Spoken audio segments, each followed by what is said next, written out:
Today's video is the 10 reasons why you should be moving to Vancouver. And if you've been watching this channel for a while, you'll know how much I love this city and how enthusiastic I am about people moving here. Well, I couldn't stop at just 10. I had to do a few more. I couldn't whittle it all down. So there's 13 reasons here why you should be moving to Vancouver. Let's get into it right now.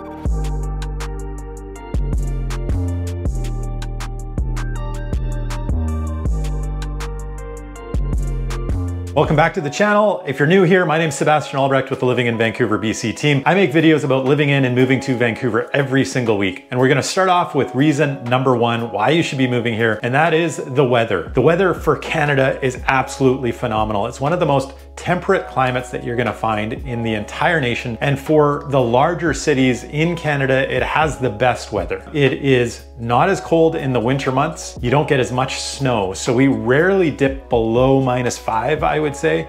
And we really only get a couple of larger dumps of snow a year. There are a few times in my lifetime I can remember where in a 24-hour period, we had 30, 40 centimeters of snow, but that is incredibly rare. Most of the time, what we're seeing is a little sprinkling of snow here and it's gone within a couple hours because we're hovering around the freezing point. In the winters, we do see more cloud cover and more rain, but personally, that's a trade-off that I'm more than willing to take. I would prefer warmer winters and less snow, less freezing temperatures. In the summer months, we also are a more mild climate. We don't have those extremes of temperature. So in the summer, it's very dry. We get very, very little rain. There's not any snow.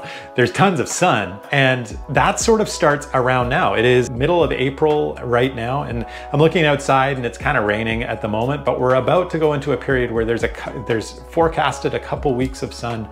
And this is the period where things really warm up. The flowers are starting to appear. The sun is coming out. There's a lot of optimism all around Vancouver as people sort of come out from under the covers of the winter months. This is a period that Vancouver really, really comes into its own. So in the summer months, we rarely go over 20, mid 20s is sort of a typical, low 20s is a typical temperature. It can, for about a week, we get really close and maybe just above 30 degrees, but that's usually only about a week every summer.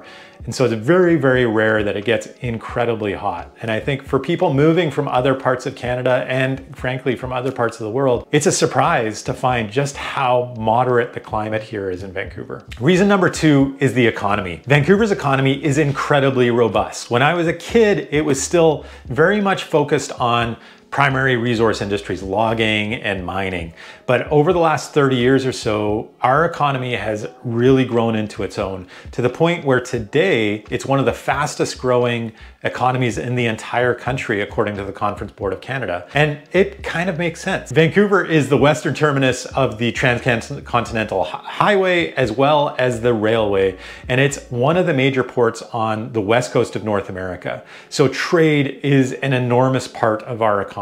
So is tourism. For such a beautiful place, you're going to see massive amounts of tourism and a lot of people relying on tourism for their employment. Technology, high tech has come into its own in recent years, where Vancouver has become one of North America's leading centers for the high tech industry. And entrepreneurship is an enormous driver of our economy as well, as a lot of people are choosing to move to Vancouver for a lifestyle and settle into Vancouver. So they may have successful businesses that they've run elsewhere and they're bringing those businesses here to Vancouver.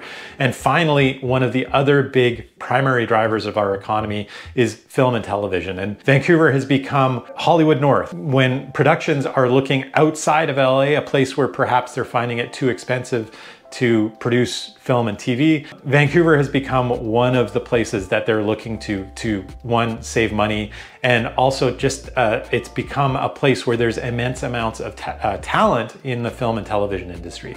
So those are the economic drivers making Vancouver one of the fastest growing economies in the entire country, and a place where you can find excellent jobs that are incredibly well paying. So the economy is an enormous driver for people moving to Vancouver. Reason number three is Vancouver's natural beauty. It is really something to behold. When you come here from somewhere else and you arrive on the right kind of day, one of those days where the mountains are still snow-capped, the sun is shining, the clouds have receded, the spirit of Vancouver is really obvious on those days. And people arrive and they see Vancouver in that light, and it's really hard not to fall in love. And it's very hard to leave and go anywhere else when you see Vancouver on those days. If you arrive on a day where it's in the middle of winter and it's 2 degrees and it's pouring rain and you don't even see the mountains, it's very hard to picture what is so incredible about the city. But Vancouver is a naturally stunning, aesthetically beautiful city. At the very core, you have a modern city, huge skyscrapers, a beautiful downtown core, but from every angle, the city has been designed that the natural beauty of the city can be viewed. You can see views of the mountains, you can see views of the ocean from even the middle of the downtown core, but especially the surrounding neighborhoods of the city. That is one of the things that people really do fall in love. I can speak from personal experience. My parents immigrated to Canada and moved to Vancouver in the late 60s, and they were intending on only staying here for a year or so. But they fell in love with Vancouver's natural beauty. They couldn't imagine themselves living anywhere else. And that is really the story, I think, for a lot of people that do move here and decide to stay here, that it is a passion that people feel about the city that I don't find people feel as equally about many other Canadian cities. And so that is something, I think, if you were coming here, that you need to be prepared for, that you may feel differently about this city. And I hope you do just as much as I do. If you are thinking about moving to this city, I am a real estate agent. My contact information is right there on the screen, and I've helped hundreds of people move to this city. I can help you as well. Reach out anytime and we can get that ball rolling about you and your family moving to Vancouver. The reason number 4, sort of building on that natural beauty, is the access to the outdoors. And that is a really incredible part of Vancouver. Something that people, especially if you're coming from a larger city, is hard to understand, that the proximity that we have to complete wilderness is incredible. So you can be in the middle of Vancouver, in downtown Vancouver, in the middle of a modern urban city, and be in complete and utter wilderness within half an hour. You could be on a trail and not see another person for days and weeks in that wilderness. You would be in a fight for your own survival, potentially. You could be in real danger if you're not careful. And that's just a very quick commute outside of the downtown core. And in fact, even in the downtown core, Stanley Park is over 1,000 acres. In comparison, New York City's Central Park is only about 800 acres, and it services a population more than 10 times the size of Vancouver. Stanley Park is at your doorstep. It's within minutes of anywhere in downtown Vancouver. And you can literally be on a trail in Stanley Park and not see another person for your entire time on that trail. And that's something that, you know, can really blow the minds of people that are coming from much more densely populated cities, say like New York City or London or Berlin. And so even in the urban center of Vancouver, you have access to phenomenal natural beauty, the outdoors, like Stanley Park. There's also Pacific Spirit Park out by UBC, but then also all of the suburban areas around Vancouver also have amazing parks. And then there's plenty of sort of urban parks within the city that are much smaller, like within a few blocks of every home. For where I live, as an example, just a block away from me, there's a little park that's about half a block in size. It's got a playground, it's got a sports field, and all day people are hanging out there. During the summer months, people are sunbathing and having picnics, and the kids are playing on the playground all year round. In fact, kids are playing on the playground. That is something to mention, that you have year-round access to the outdoors. It's not something that you can only do at certain times a year, because it's frankly too dangerous to be outside when it's -30 or -40, as it is in other parts of Canada. Almost every single day of the year, I can send my kids out to play outside and not worry about their safety. Sure, you know, in the middle of winter, it might get down to -5, and that might be a little bit cold for a little kid to be outside, but they can go out on the back deck and play in the snow and frolic in the snow, even on those days, but that is rare. And we can take our kids up to the park on any day of the year, and they can play outside. In fact, they do play outside every single day at school, and they are sent outside for lunch and to get their energy out. We don't have to worry about that sort of, you know, and in my experience, if kids are pent up too long, like training an animal, I've found if they don't get enough exercise, they push against you and they don't listen, frankly. And so I find the same thing with kids. If I'm not getting my kids enough exercise, if they're not outdoors enough, if they're not getting, breathing that fresh air, they tend to be more unruly and less likely to behave the way that I'd like them to. So personally, I love the fact that my kids can get outside and be super active, and I can frankly be active. And Vancouverites love being active all year round. So a fantastic reason for living in Vancouver is that all year round access to the outdoors. Yet another reason that people love Vancouver and love living in Vancouver is the school system. We have one of the best educational systems in the entire world. Canada often has been rated in recent years as one of the best educational systems in the world, and British Columbia is often ranked at the top or one of the top 3 provinces in terms of their educational system. So that is for our public school system. That says a lot. You can move to Vancouver and you don't have to put your kids in private school. I do not have my kids in private school. I am never gonna have my kids in private school. I personally did not go to a private school because our public school system is excellent. And on top of the public school system, we also have a phenomenal post-secondary system. So in Vancouver alone, you have countless colleges. They've seemed to have popped up from everywhere in recent years, but it's anchored with UBC and Simon Fraser universities. These 2 universities are considered 2 of the best in Canada, and they are both within the confines of Metro Vancouver. UBC is on the western edge of the city of Vancouver, and then Simon Fraser is in Burnaby on Burnaby Mountain in Burnaby. And both these schools are absolutely phenomenal. Our education system is definitely one of the things that drives so many people from all other parts of the world to view Vancouver as being a preeminent place to live. And reason number 6 is Vancouver's geographic location.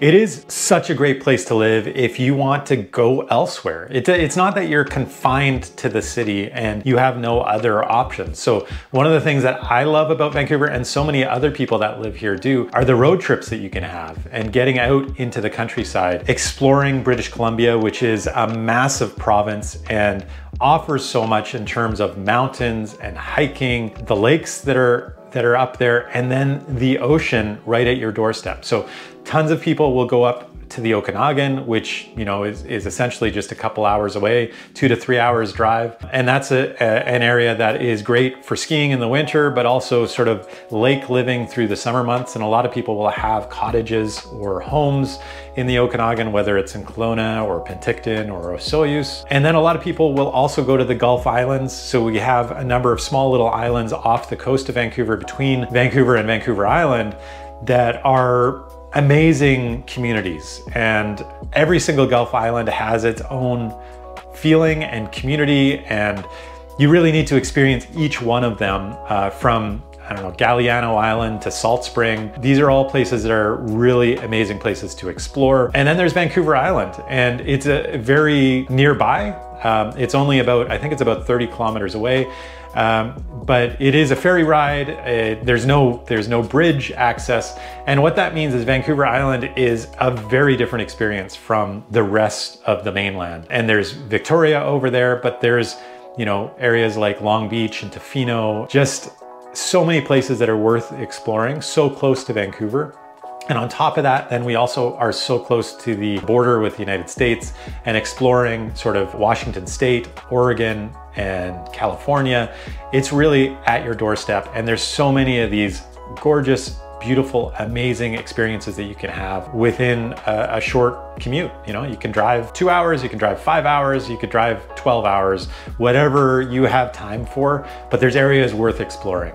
Now, if you're looking for exploration beyond the proximal areas, there's that as well. And Vancouver is incredibly well tied in globally. We have one of the most active airports in the entire country, one of the most active airports on the west coast of North America. So it's a very quick commute to get, relatively speaking, I should say, to get to Asia, to get to the United States. Taking a quick weekend trip to San Francisco or LA, tons of people do that, or Las Vegas for that matter.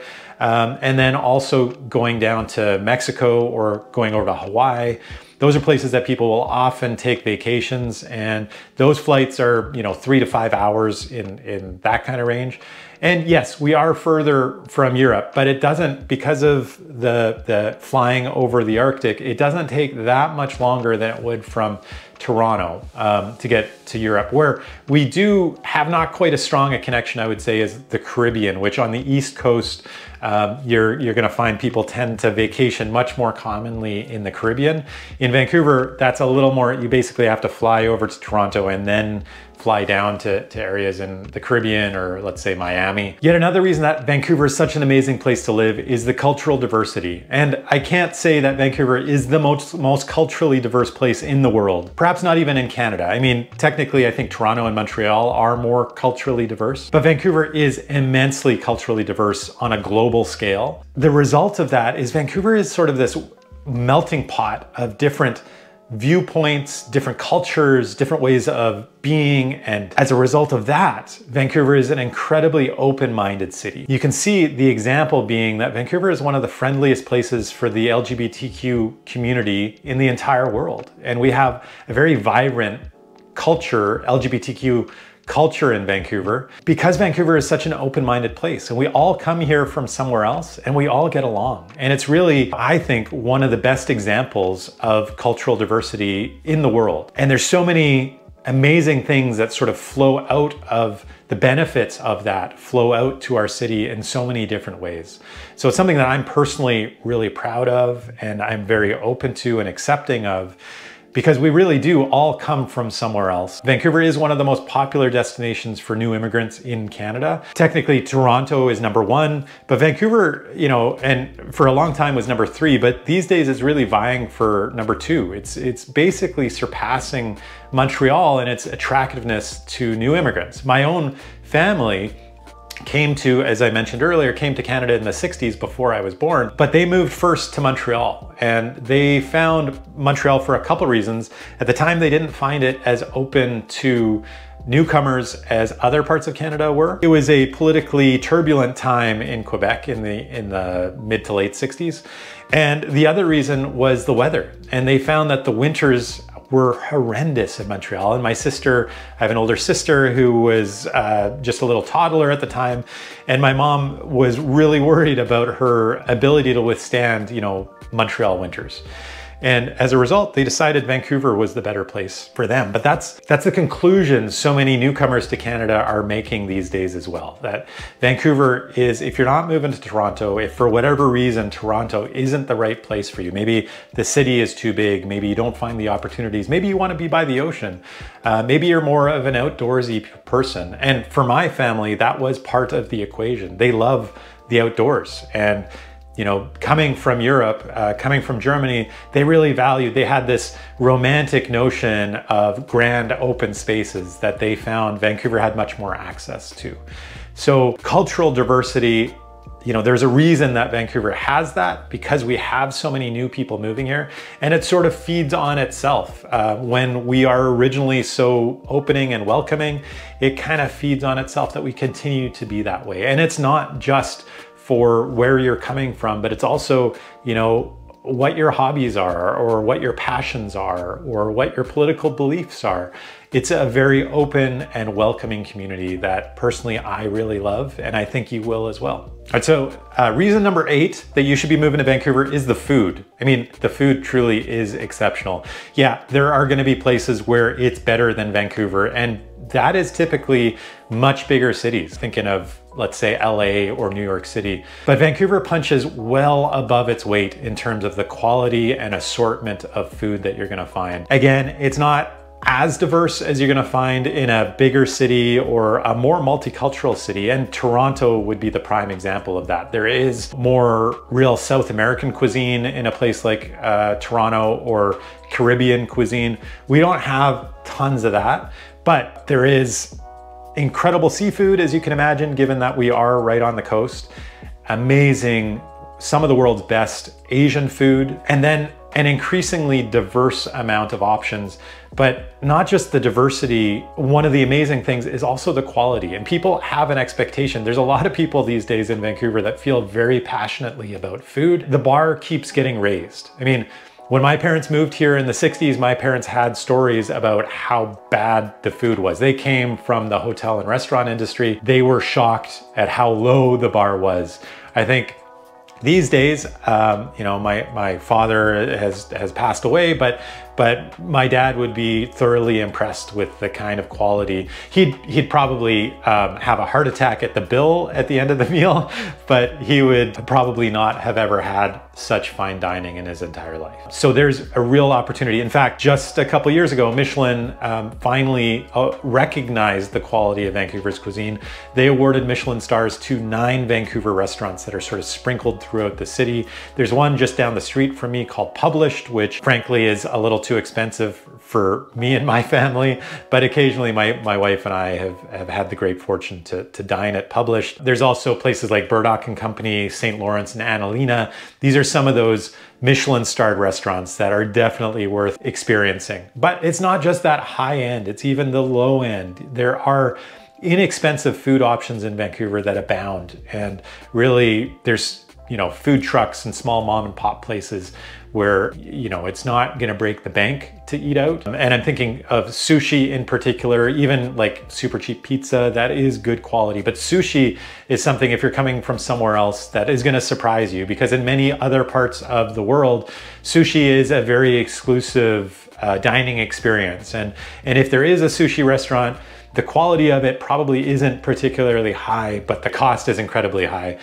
In Vancouver, we have such an abundance of sushi restaurants, it's ridiculous, and the quality is exceptionally high. And they say, you know, some of the sushi that you can have in Vancouver matches or exceeds much of what you're gonna find in Japan. So if you love seafood and you love sushi, that's something you're gonna find a lot of in Vancouver. And reason number 9 is the coffee. This is one that's near and dear to my own heart. I absolutely love coffee. In fact, I'm drinking some that I have an espresso machine upstairs that I make a lot of use of. And so I personally do feel quite strongly about coffee, and I know there's plenty of you out there as well. And if you love coffee, the coffee scene in Vancouver has really changed over the last 10 years or so. Again, harking back to my parents' immigration to Canada, I remember my dad talking about the swill, he would call it, that used to be served in Vancouver. And sure, it was cheap. It cost 5 cents and it was bottomless and you could have as much coffee as you wanted.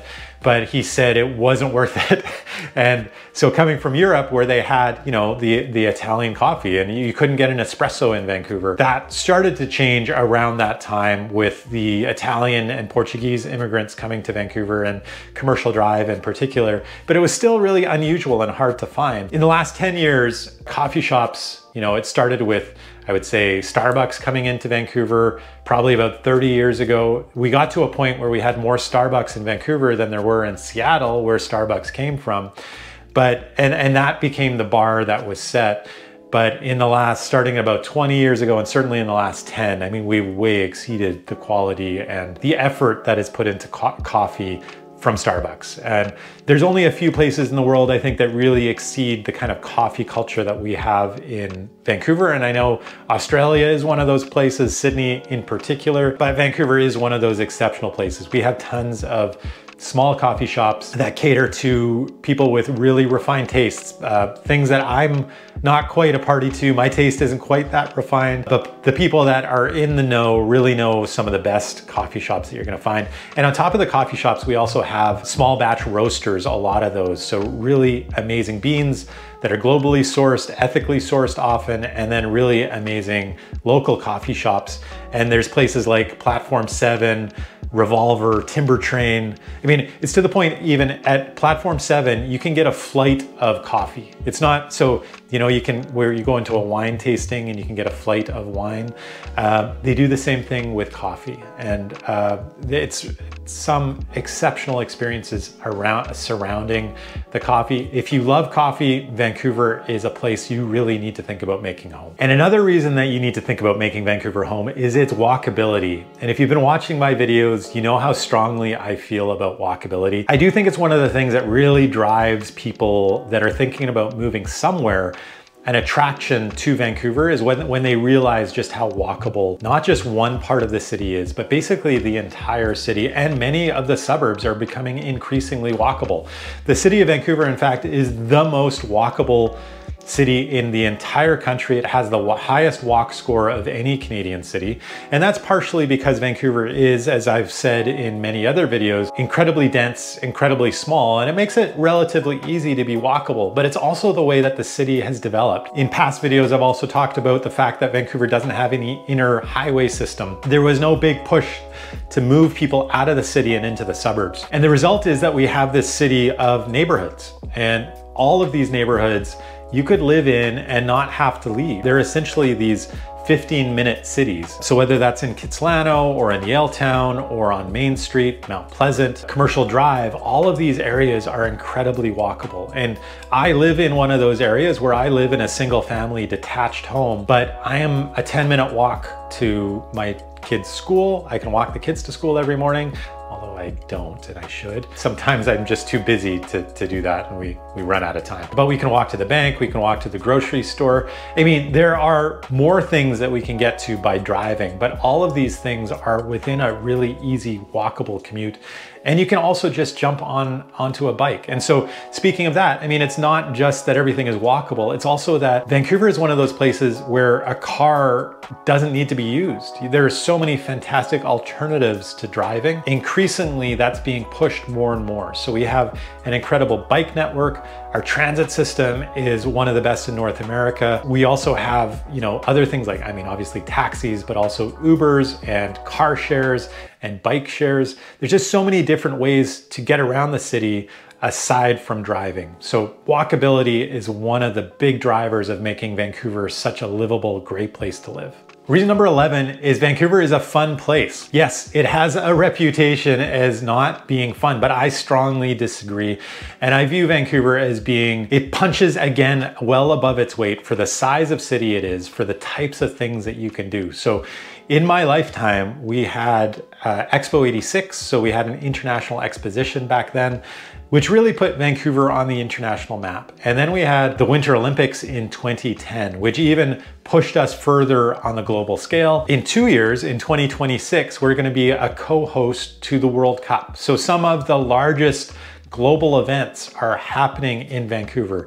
You can't say that about too many other places in the world. But aside from those, occasional massive events that really sort of drive the visibility of the city, we also have regular events, and our festivals are pretty amazing. So there's some really great festivals that happen year in, year out. The Folk Music Festival would be one of the big ones. The Mural Festival on Main Street is one of the ones that are near and dear to my heart because it makes the city such a more aesthetic place to live, more beautiful. Instead of big blank walls, they're encouraging art to be public on some of these areas. So the Mural Festival, the Celebration of Lights, it's one of those things that people come to downtown Vancouver every summer for, and that's a firework festival every single summer. There's the Cherry Blossom Festivals, there's the Jazz Fest, there's Pride, of course, that's a massive one every single year. And then there's the PNE, the Pacific National Exhibition, which is something that I've been going to since I was a little kid. Gotta love those little, the donuts. It's too bad about the Smash Up Derby. That was always, as a kid, that was my favorite part of the PNE. But there's ongoing events, festivals, and then not to mention things like concerts. Vancouver is one of the destinations in Canada that all the big concerts are gonna come to. Toronto is the primary destination, of course, being the biggest city by far in the country. But if a concert is coming to Toronto, often the other place that they're going to be going is Vancouver, and occasionally Vancouver is the only city that they're coming to. They're often doing that. It is difficult for some music acts from the United States to leave the country, and so sometimes they choose not to come to Canada at all, and that does happen. But if they are coming to Canada, it is either Toronto or Vancouver or both of those cities, or a number of smaller cities as well. But as you can imagine, if it's coming from the concert promoter's perspective, they know that if they put a concert in Vancouver, it's not just Vancouverites that are going to be going to that concert. It's also people from all around the other provinces and even some of the states that are near, whether it's Washington State or Oregon. People from those areas are gonna welcome an opportunity, an excuse to come to Vancouver because it is so beautiful and such a great place. So again, we sort of punch above our weight when it comes to the types of events that are happening in Vancouver. It's not just exactly what would happen in a similar sized city. We do punch above that.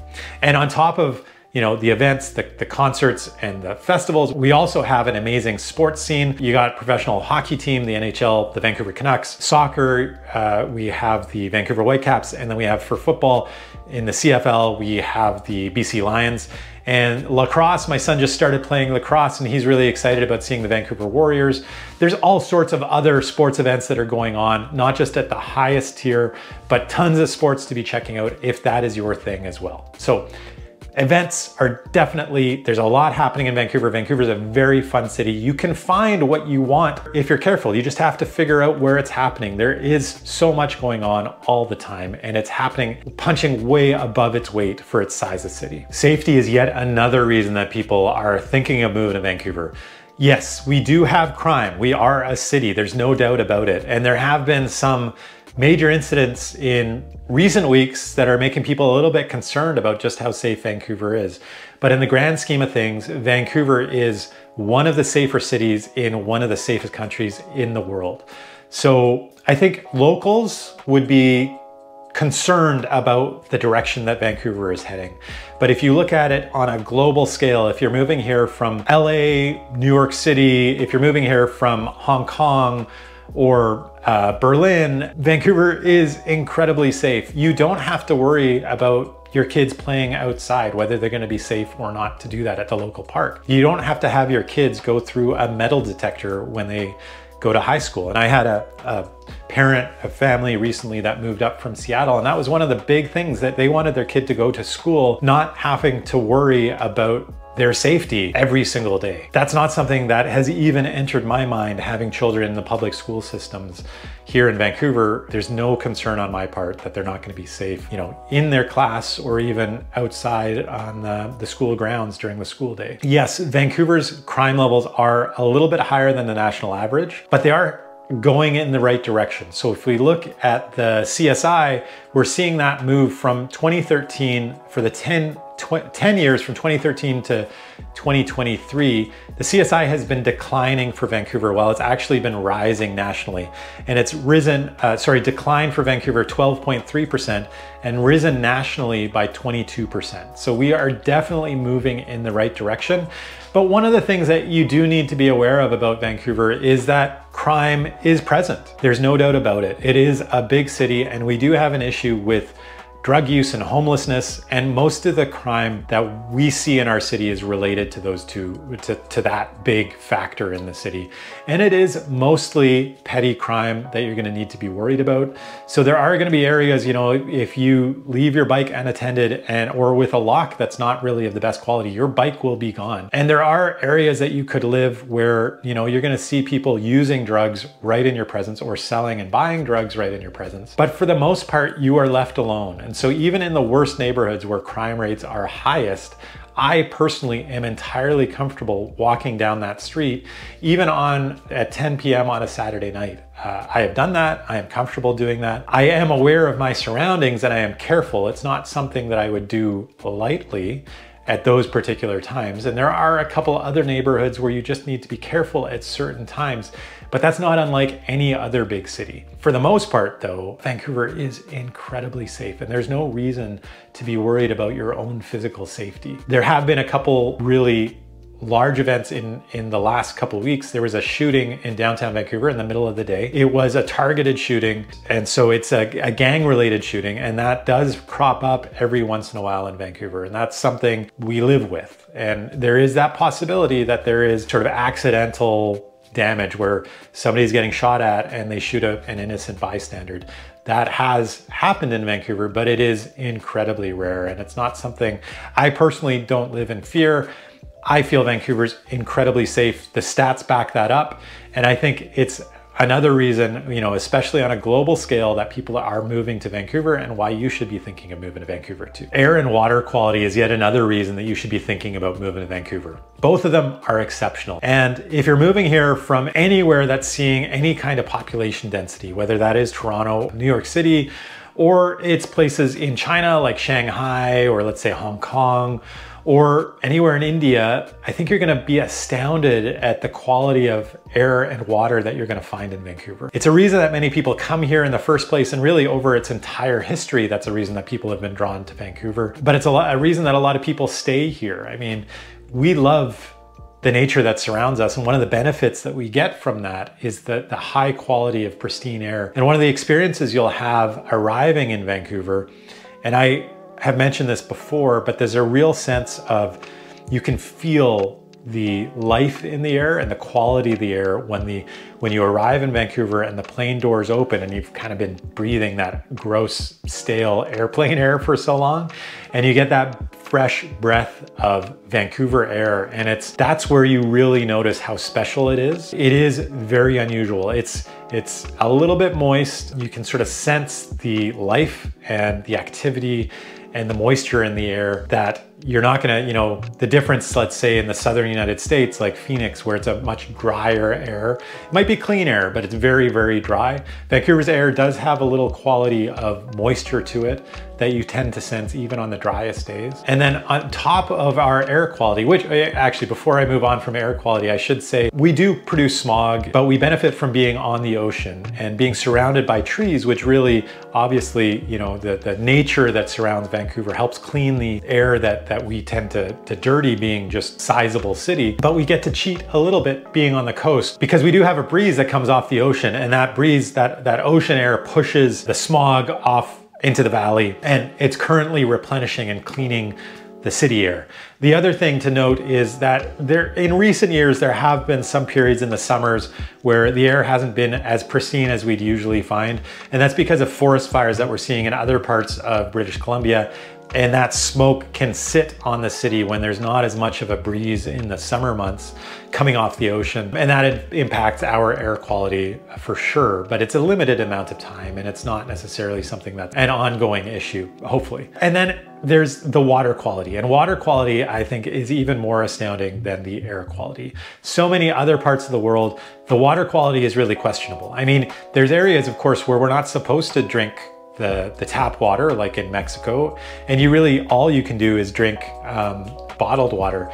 But then there's other areas where it's probably your preference not to drink the tap water, where it just doesn't taste very good.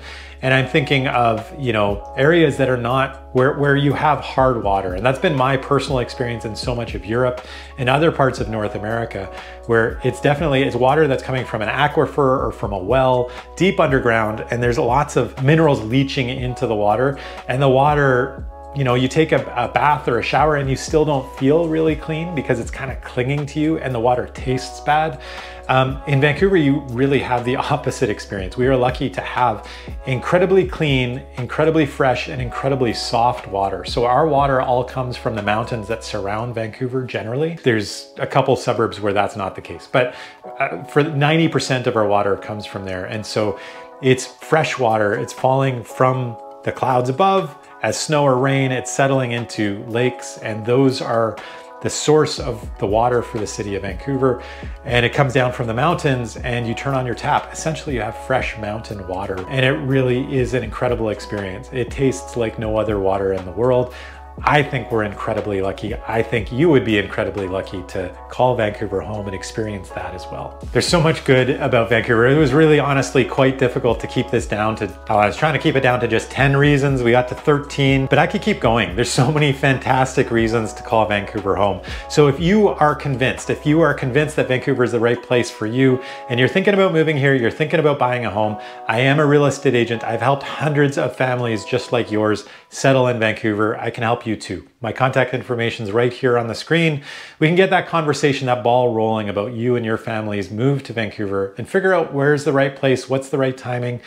Whenever you're ready to do that, reach out anytime. If you got value out of this video, if moving to and living in Vancouver is your jam, well, hit that like button and smash the subscribe button if you want to see more videos just like this one.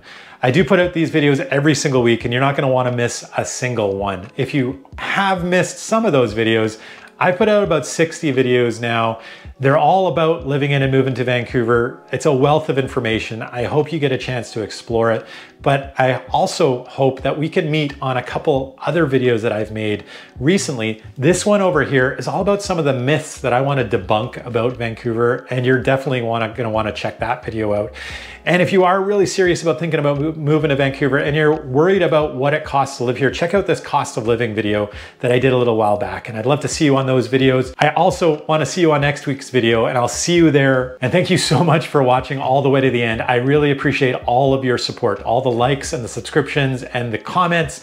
You guys rock. Thank you so much. I'll see you on next week's video.